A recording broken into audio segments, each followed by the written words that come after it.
Good morning dear students, welcome back in online class of science. आज हम 10th class के अंदर हम लोगों ने लास्ट प्रीवियस क्लास में अपना केमिस्ट्री पार्ट जो था वो कंप्लीट कर लिया था। चैप्टर नंबर 6 हमारा कंप्लीट हो चुका था।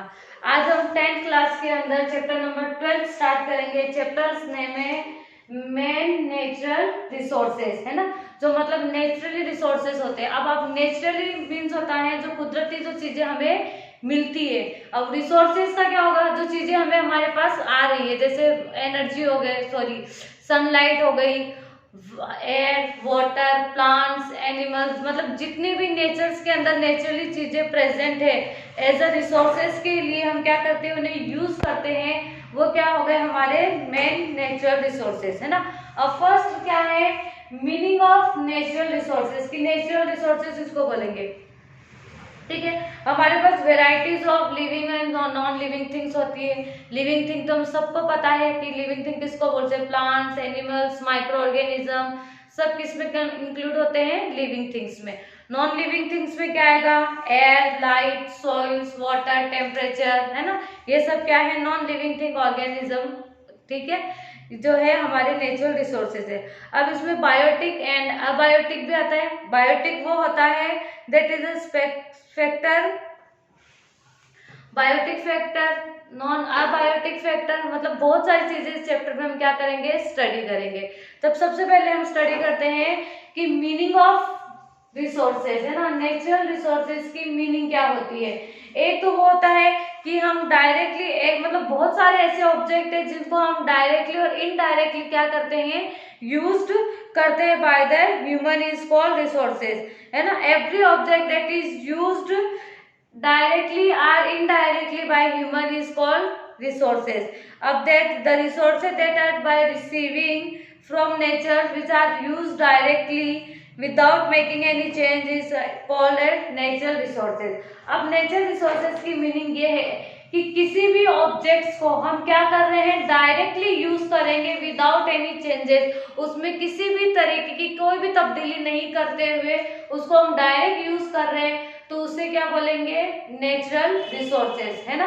बहुत सारी चीजें ऐसी जिनको हम क्या करते हैं, डायरेक्टली यूज करते हैं। प्लांट्स है, प्लांट्स को कुछ लोग डायरेक्टली यूज करते हैं और इनडायरेक्टली भी यूज होता है। इसके अलावा कोल है, उसको हम डायरेक्टली यूज करते हैं। पेट्रोलियम है, उसको हम निकालते हैं क्रूड ऑयल के फॉर्म में, फिर उसके बाद में हम क्या करते हैं, उसका यूजेस करते हैं। तो मतलब बहुत सारी एक्टिविटी क्या हम यहाँ पे क्या होती है, नेचुरल रिसोर्सेज में अलग अलग वे से हम क्या करते हैं, उनका यूज करते हैं। अब types of natural resources, second heading क्या है आप लोगों की, टाइप्स ऑफ नेचुरल रिसोर्सेज। जो नेचुरल रिसोर्सेज है वो अलग अलग तरीके के होते हैं, on the basis of development, on the basis of origin and on the basis of storage या distribution, है ना। मतलब अब जो नेचुरल रिसोर्सेज है उसको हमने अलग अलग बेस के अकॉर्डिंग उनको क्या किया, हमने यूज किया है। On the basis of development के अकॉर्डिंग यहाँ पे टू टाइप्स के रिसोर्सेज है, one is the actual resources and second one is the possible resources. Actual resources वो रिसोर्सेज होता है जो इस वक्त हम क्या कर रहे हैं, उसको यूज कर रहे हैं और हमें उसके बारे में पता है। एक्चुअल रिसोर्सेज क्या बोलेंगे, वो स्ट्रक्चर या quantity is known to us, मतलब आज के टाइम पे उसका जो भी स्ट्रक्चर है, उसकी जितनी भी क्वांटिटी है वो हमें पता है और उसको हम क्या कर रहे हैं, यूज्ड कर रहे हैं। तो ऐसे रिसोर्सेज को क्या बोलेंगे, actual resources. For example coals and petroleum, हमें पता है कि आज के टाइम पे कोल और पेट्रोलियम प्रेजेंट है और उसका हम क्या कर रहे हैं, यूज कर रहे हैं, तो वो क्या हो गई हमारा एक्चुअल रिसोर्सेज, ठीक है। सेकंड क्या है, पॉसिबल रिसोर्सेज। पॉसिबल रिसोर्सेज वो रिसोर्स है जिसको हमें पता नहीं है कि वो मतलब कैन नॉट बी गैस, आज के टाइम पे उसको गैस नहीं करते, लेकिन हमें ये पता है कि आज के आने वाले मतलब 20 सालों के बाद में मतलब के बाद हमें वो चीज मिल सकती है, 20 इयर्स के बाद में हमें वो चीजें प्रोवाइड हो सकती है। तो मतलब जैसे फ्यूचर के लिए हम जिसको बोल सकते हैं उसे हम क्या बोलेंगे, पॉसिबल रिसोर्सेज, कि मतलब हमने पॉसिबल एज्यूम किया है कि हाँ ये चीज इतनी है, ठीक है।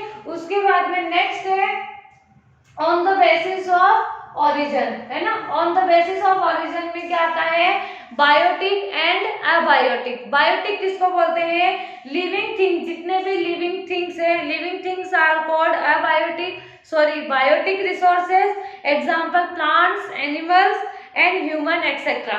ठीक है, on the basis of origin के बेसिस पे टू पार्ट्स में डिवाइडेड था, बायोटिक एंड अबायोटिक। तो बायोटिक में किसको आएंगे, जो लिविंग थिंग्स में क्या होंगे, इंक्लूड होंगे। लिविंग थिंग्स में क्या आएंगे, plants, animals and human being. तो ये क्या हो गए biotic resources. And abiotic resources कौन से होंगे, the non living objects are called abiotic. अब नॉन लिविंग थिंग ऑब्जेक्ट क्या होंगे यहाँ पे, एयर, सॉइल्स, वाटर, लाइट, ये सब क्या है, अबायोटिक रिसोर्सेज।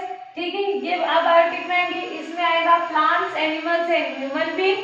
अबायोटिक में आएंगे light, water, air, temperature etcetera included in abiotic resources. ठीक है, अब है लास्ट हमारा जो टॉपिक था, ये जो मतलब इसके अंदर जो लास्ट जो पॉइंट है वो क्या है, on the basis of storage या डिस्ट्रीब्यूशन। मतलब किसी एक ही जगह पे स्टोर है या अलग अलग जगह पे क्या है वो डिस्ट्रीब्यूटेड है, मतलब फैला हुआ है। तो इसके बेसिस पे भी यहाँ पे क्या है, देयर आर टू टॉपिक्स, इसके बेसिस पे भी इसको टू पार्ट्स में डिवाइड किया गया। One is a universal and second is a local. तो यूनिवर्सल्स का मीन्स होता है ओवरऑल पूरे वर्ल्ड के अंदर वो रिसोर्सेज है प्रेजेंट है, वो क्या हो जाएगा यूनिवर्सल रिसोर्सेज में। एंड लोकल रिसोर्सेज में क्या आएगा, किसी एक पार्टिकुलर प्लेस के ऊपर प्रेजेंट होना। ठीक है, इसके अंदर देखो universal those object which are found everywhere, है ना, ऐसा ऑब्जेक्ट जो पूरी जगह के ऊपर पाया जाता है वो क्या होगा, यूनिवर्सल रिसोर्सेज। Example air. ठीक है, इसका एग्जांपल क्या आ जाएगा, एयर होगा। और लोकल का क्या एग्जांपल होगा, the object which are found in a few place only are called local resources. Local resources वो होगा कि ऐसा ऑब्जेक्ट सिर्फ खाली कुछ ही जगहों पर पाया जाता है, उसे हम बोलेंगे local resources. Example copper, iron etcetera. ठीक है, आयरन और एंड कॉपर इसका एग्जांपल हो जाएंगे। कॉपर जो है वो हर जगह के ऊपर फाउंड नहीं होता है, कुछ ही प्लेस पे पाया जाता है, इसलिए से ये बोलेंगे। अब एक और टॉपिक है आप लोगों के इसी चैप्टर में, renewable and non renewable resources. Renewable resources किसको बोलेंगे और नॉन रिन्यूएबल रिसोर्सेज किसको बोलेंगे, वो रिसोर्सेज जो क्या है हम जिसको यूज कर अगेन एंड अगेन हम क्या कर सकते हैं, यूज कर सकते हैं। ऐसा नेचुरल रिसोर्सेज जिसको हम जितना भी चाहे यूज कर ले, चाहे वो पास्ट में यूज हुआ है, प्रेजेंट में यूज कर सकते हैं और आने वाले फ्यूचर के लिए भी हम उसे क्या कर सकते हैं, यूज कर सकते हैं। तो ऐसे रिसोर्सेज को हम क्या बोलेंगे, renewable resources. Example solar energy, wind energy. Sunlight जो है वो हमारे जब से ये अर्थ फाउंड हुई उससे पहले से सोलार एनर्जी है, उसका हम यूज कर रहे हैं, हमसे पहले भी लोगों ने यूज किया है और हम भी इसे सोलार एनर्जी को यूज कर रहे हैं और आने वाला जो फ्यूचर में जो लोग होंगे वो भी उसे क्या करेंगे, किसी न किसी वे में यूज करेंगे। ठीक है, तो ऐसे रिसोर्सेज को हम क्या बोलेंगे, रिन्यूएबल रिसोर्सेज।